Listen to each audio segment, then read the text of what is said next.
Right, good evening everyone. I hope you're all well and welcome to week 20 of the live stream lessons. So as usual, just a couple of things to think about before we get started. So whatever device you're on, if you've got emails or social media, things like that, then please do close them down just for this half an hour so we get this undivided time of guitar playing really. So the other thing would be, if you've got any questions, do fire away, pop them in the chat, or if you're watching this video back, put them in the comments underneath. And if there's any children watching, as I mentioned before, it's always helpful if there's an adult in the room just to kind of help explain any concepts that perhaps they find a bit tricky. So that's all good. So we will be going back over a couple of things from last week. A couple of new ideas that we talked about that's worth just going back over just to make sure they're clear, and then we'll get on to a couple of new bits. So usual kind of format really. So what we're going to do is start off by just checking our tuning as usual. So here's our open sixth string, our E. So just try and adjust the peg accordingly to get it so it sounds a bit like this. Okay, so here we go, the bottom E.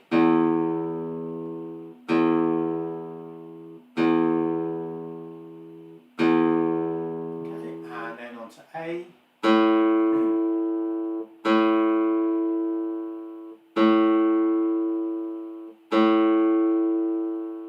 then on to D,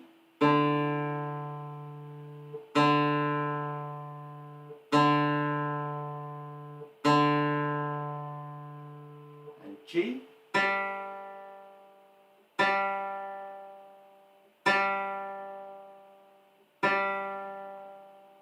and then B,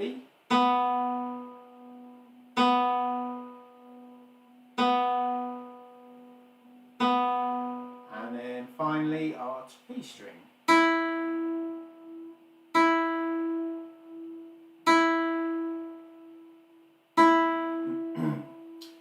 Okay, cool. So that's our strings. Hopefully we're all in tune.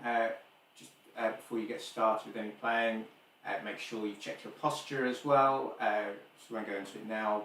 That's talked about in previous lessons. But yeah, just make sure you're comfortable. And if you start off in a bad posture, then things never go well. So double check the guitars on the right peg and all that kind of thing. So. Okay, so we're going to go to exercise 4 in Guitar Quest 2. So this was our warm-up that I suggested from the other week. There's nothing particularly new in here. Hopefully now you've been doing it for a couple of weeks. So we'll just give it a go, see how you get on, and obviously if you've got any questions, just fire away. So here we go. So after 4, okay, so 3, 4.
Okay, cool. So if that's gone well, as always, give yourself a pat on the back.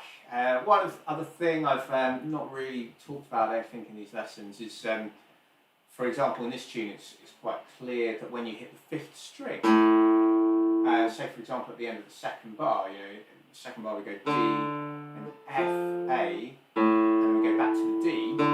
I'd always suggest to try and not cut this A off after you've played it. So you don't really want to go like 1, 2, 3, 4, and then there. I would let that note ring on.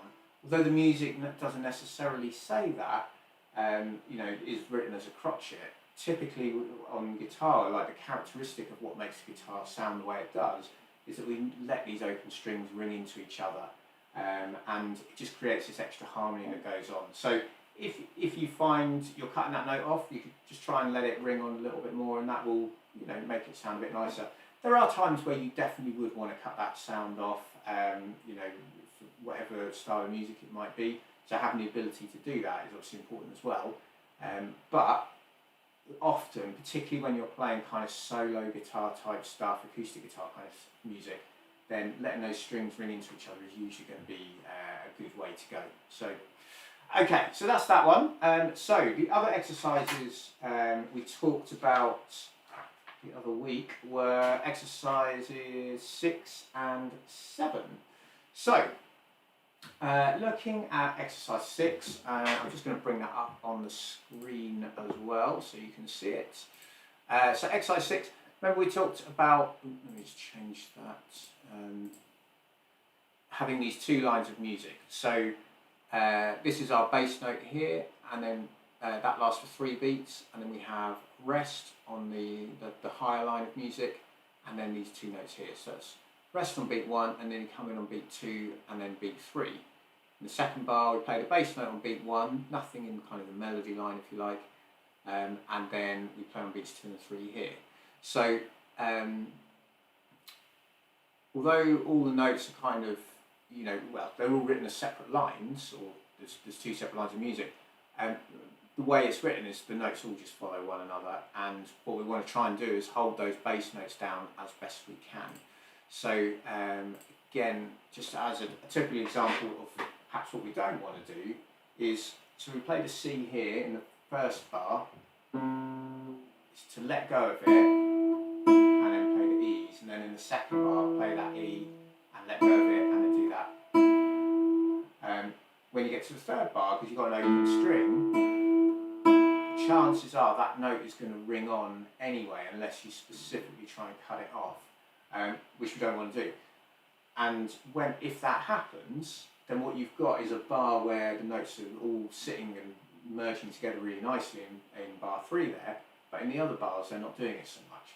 So what we want to try and do is make those notes ring into each other as best we can. So if I demonstrate now, so just again quickly, so what we don't want is this.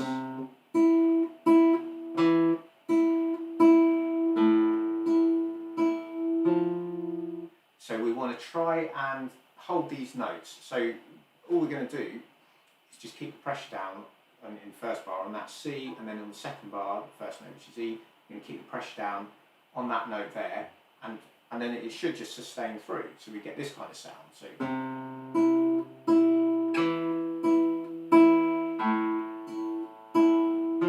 2, 3, and then we repeat.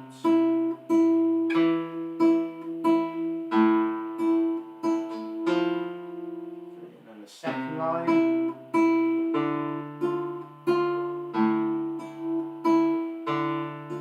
Then we go back to the beginning.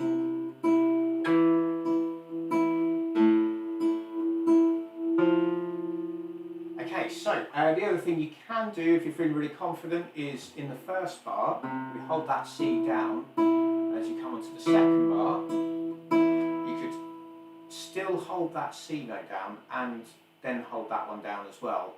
That is more difficult to do, so if you find that difficult, don't worry about it. But hopefully, across the 2 bars, that bass note is sustaining through for the one that's written on the music. So anyway, let's give it a go together. So I'll count us in. So we've got the repeat on the first line, then we play the second line, then we go back and do the first line again.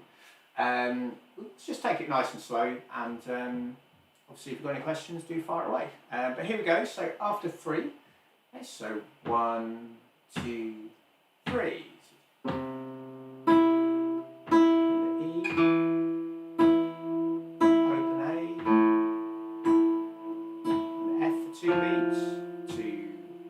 Repeat that line. 2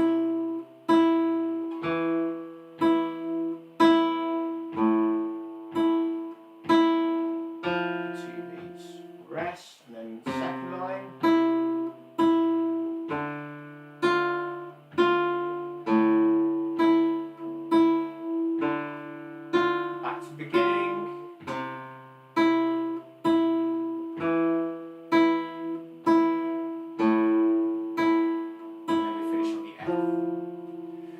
cool. So hopefully that made sense.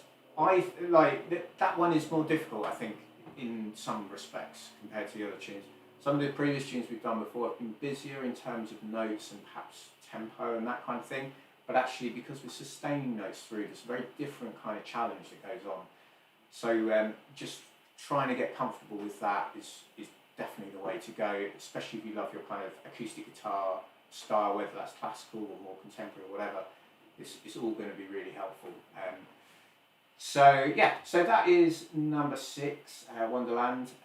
So let's go on to number 7, so Bravado.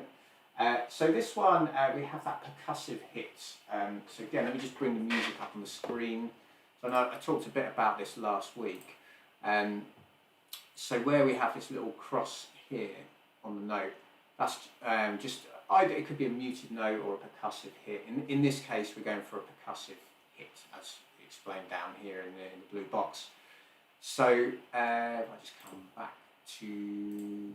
Okay, so what we're going to do, if I just demonstrate that first bar, is we're going to play the open A, and then we're going to, that's beat 1, and then on beat 2, we're just going to bring our hand down on the strings, however, whatever feels comfortable. Remember that the third note we're going to play is a C, and we're going to be using our thumb to play it. So we're going to go A, percussive hit, and then C. So we don't really want our right hand, let's move back a bit, kind of coming over here or anything, because then you've got a big distance. So keep my left hand in place. Say you're over here, you've then got a big distance to go to get your thumb back here. So we want to keep whatever you do with your right hand quite sort of close to the strings around, or particularly the 5th string, so that's going to be our next note. So, okay, so let's continue on. So we have our open A, then we're going to do the tap, and we hit C, D and E are quavers, they're a little bit quicker, and then the rest of the line is just repeat. 2, 3, 4, and 1, 2, 3, 4, and 1, 2, 3, 4, and then as we come on to the second line, again we've got these 2 lines of music creeping in. So we've got the open A, we're going to try and let that note ring on for the whole bar, so it's 1, 2, 3, 4 obviously, and on beat 2, this is where our melody notes are going to come in. So we've got 1, 2, 3, 4, 1, 2, 3, 4. So in terms of how to play the notes in bars 5 and 6 there, you may remember we talked about rest stroke and free stroke. So because we want this open A to last for the whole bar, if we then play that final note of bar 5 as an E, play it as a rest stroke, we're going to cut that sound off. So it's better to go free stroke for all those melody notes.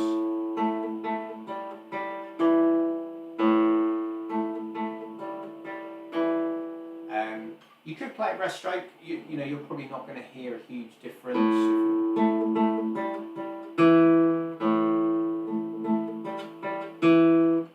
But it's just being aware, worth being aware of that difference that can come in at that point. So usually I find like with teaching, it's a case of like, as you said many times before, get the notes down, get the timing right, hopefully, so usually get the notes right first, get the timing to follow on nicely, and subtleties of things like am I doing rest stroke, am I doing free stroke, perhaps that follows on a little bit later. Again, there'll always be instances where it's really important to be doing one rather than the other. So, for example, if you were ever playing Nothing Else Matters by Metallica, it's not something we've talked about yet, obviously, that kind of thing, that intro, you'd always want to be playing that free stroke because you want those notes to ring into each other. If you play rest stroke, it's just not going to sound quite right. So, as I say, there's always instances where it's particularly important to play it one way or another. But at the moment, it's not that key for us. I thought I'd just mention it in case anyone was thinking about that. So, anyway, I think we should give number 7 a go together then. So, so we play up until the second to last bar, and then we repeat the whole thing and finish at the end there. So, Let's give it a go. So after 4, so here we go. So 3, 4.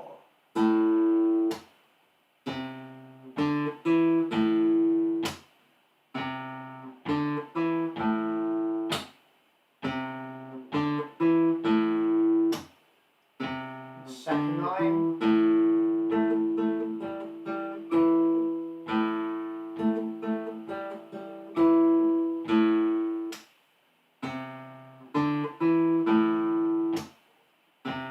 Back to the beginning.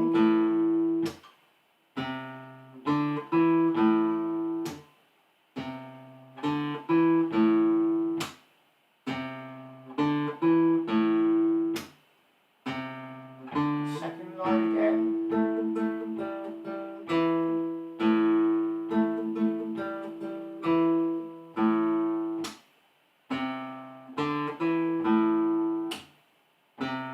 And then we finish on the A. Okay, cool. So again, well, whether you found that more difficult than number 6, Wonderland is, I think, going to be unique to whoever is practicing. Number 7, obviously, because we've got that percussive hit, does have a very different kind of challenge. Yeah, you may find one easier than the other. So always good to know. So if you've got any feedback about what you preferred and what's working better for you, do feel free to say it. So it's always good to know. So okay, so we are going to move on from that.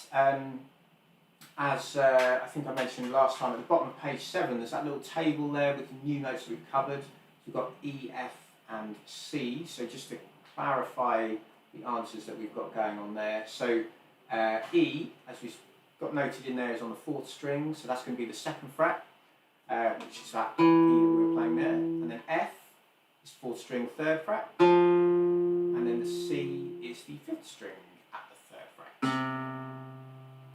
So, hopefully you took the time to write those notes in, and if you did and you got them right, then very well done. And if you didn't for any reason, then it's just a case of going back and reviewing some of the content earlier in the book and just double checking things.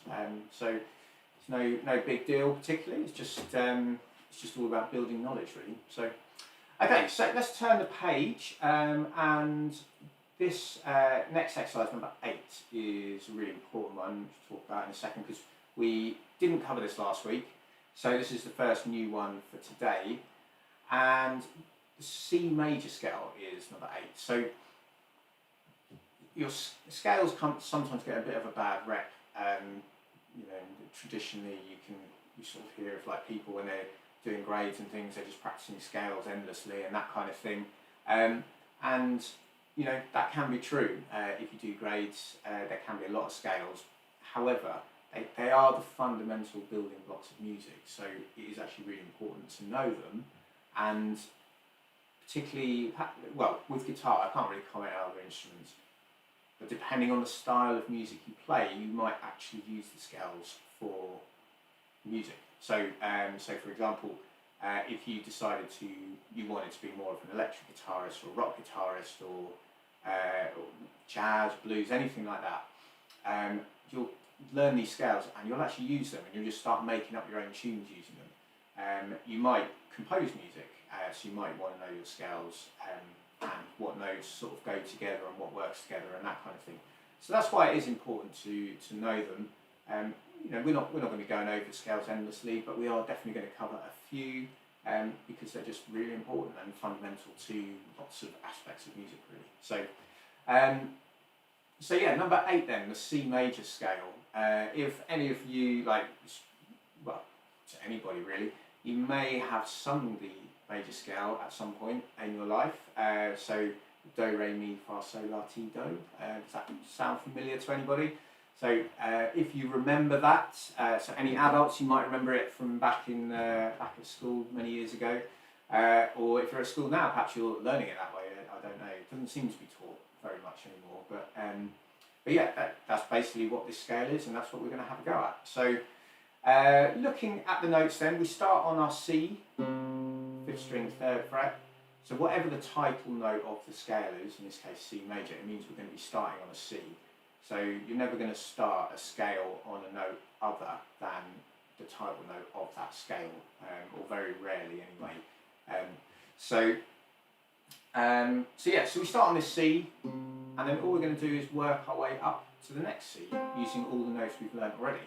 So we start on C, we go to D, then E at the 2nd fret, F at the 3rd fret, our open G, then A, and then B, and then C. And then we come back again, so B, A, and then our open G, and F, and E, D, and then finally C.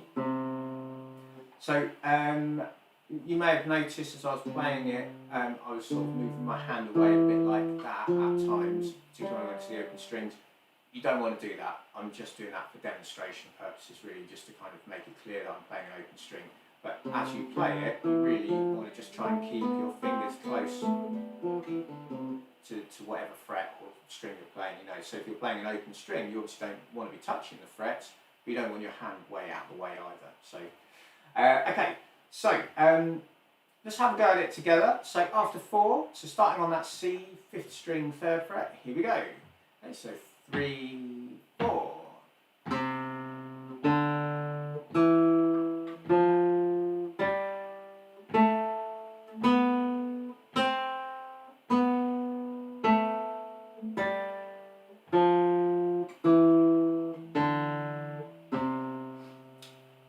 Okay, cool. So hopefully that all made sense, and you know, as usual, give yourself a pat on the back if it went well. So as I've said before, always good to acknowledge these things when they go well. So something else. Oh yeah, okay. So when you're playing the scale, even on the low notes, we want to be using our index and middle fingers, so we don't. What you might see is that kind of thing, and then switching to the fingers. We don't want to be doing that. We don't want to be using the thumb the whole way through. We just want to be using fingers as best as possible, so we keep building this technique. I've written there on number 8 to start with the index finger and then switch to the middle. It doesn't really matter which finger you start on. You just want to make sure you're alternating those fingers. Excuse me. So yeah, all I would say is that if you find you're typically finding it easier to start, say, on your index finger and then play, then try switching it around. Start on the middle. That's the right around. So you start in the middle and then work your way through. So you know, there are instances where certain passages of notes are going to feel a lot easier to play starting one finger rather than the other. You know, from a real sort of high level perspective, and I don't claim to be able to do this myself all the time, is you want to be comfortable setting off on whatever finger, and it shouldn't be an issue. And there'll be times where you're playing and you think, oh man, I've always got to start on this finger because otherwise I just feel like something's not quite right somewhere or other, you know. And that just shows it's just more practice. You know, it's one of those sort of techniques we can just keep refining and refining and refining. So, which is why it's great to get that technique going now. So, okay, so let's move on, and we've got another new note, which is B on the 5th string at the 2nd fret. So, because we're at the 2nd fret, we're going to use our middle finger, remembering our one finger per fret kind of philosophy, if you like. So, let me just bring the music up onto the screen again, and just to highlight, say, how we recognise this note. So this is B here. So if we look at C up here, you can see you've got the ledger line there and the note goes through it. And then this one, we've got the ledger line, but the note is hovering underneath it. So just hanging off the bottom of it there. The little 2 is telling us to use our 2nd finger, as we sort of mentioned, and that's just the information there, just explaining it. So, so yeah, hopefully you're getting that sound. If you're getting anything different to that, just double check you're at the right fret, or if you definitely are and you're still not getting the right sound, just double check your tuning. That's probably the only other thing it could be. So, okay, so we're going to move on to number 9 then. So 9 and 10 can be played as a kind of duet together. Where we'll get on, yeah, I don't think we'll get on to number 10 today, but we'll have a look at number 9 anyway. So with this one, I would suggest that we go with the thumb to play all the notes, because most of the notes are going to be on the 5th and 4th strings, I think, by the looks of it. So, we play the first line twice because we've got that repeat mark at the end of the first line, and then after that we just play through to the end. So I'm just going to demonstrate it. So I'll say the note names out and some of the counting and things as well. So if you want to join in, just give your best shot. But yeah, here we go. So after 4, so 3, 4. So start on A, hold it for 2, and B, C, and open D, hold it for 2. Back again, C, B, 2 A's, B, C, D, B, C, D. And back to the beginning of that line.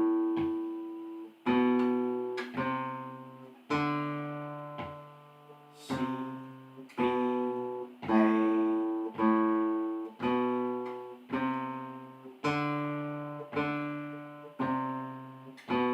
And the second line for the C.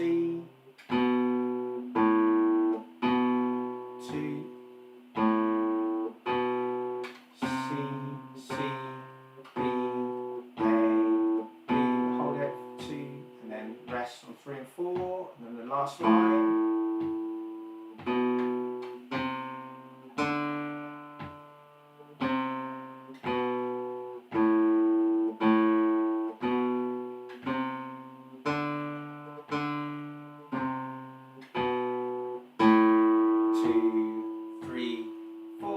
Stop.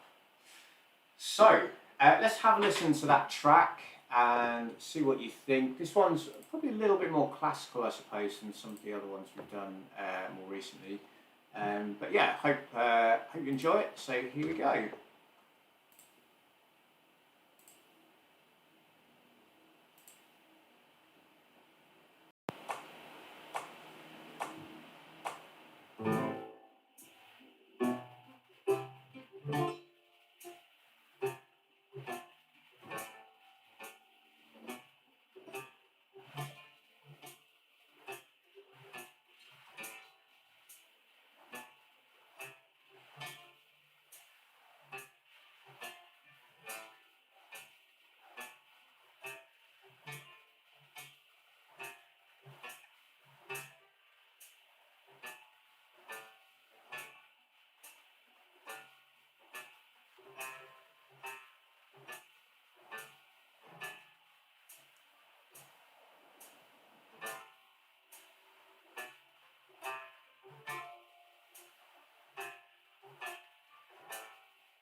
Okay, so that's our tune.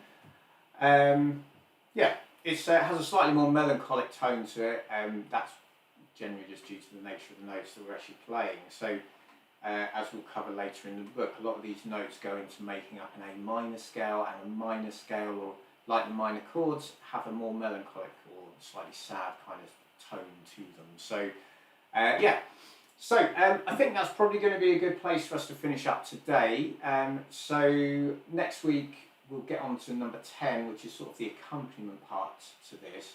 This is all higher notes, so it's more like the stuff we're doing from the first book, but it will feel a little bit faster than anything we did in the first book, because I've just upped the tempos a little bit, because obviously we're progressing. So yeah, so things to think about this week then. I would suggest that we go for exercise 6 as a warm-up. That was Wonderland.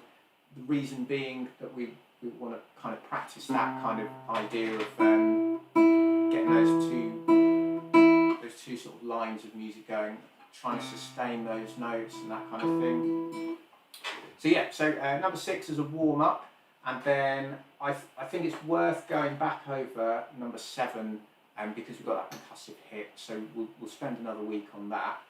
And then the new exercises, so exercise 8, which is the C major scale, which hopefully you'll find all right. Hopefully be reasonably straightforward. And then number 9, obviously a little bit more tuneful than a scale, so it might be a little bit more difficult, but it's excellent practice on those notes on the 5th and the 4th strings. So, I think that's pretty much it. So, if you enjoyed today's lesson, then please do give it a thumbs up, and pass on any feedback you've got, particularly about any of the tunes, anything you find difficult, anything like that. And yeah, I will send a link around for the lesson next week, the same kind of time, and we'll just be pushing on with more of the same. So, have a great weekend, whatever you're getting up to, and I look forward to seeing you all next Thursday. Okay, take care then. Bye-bye.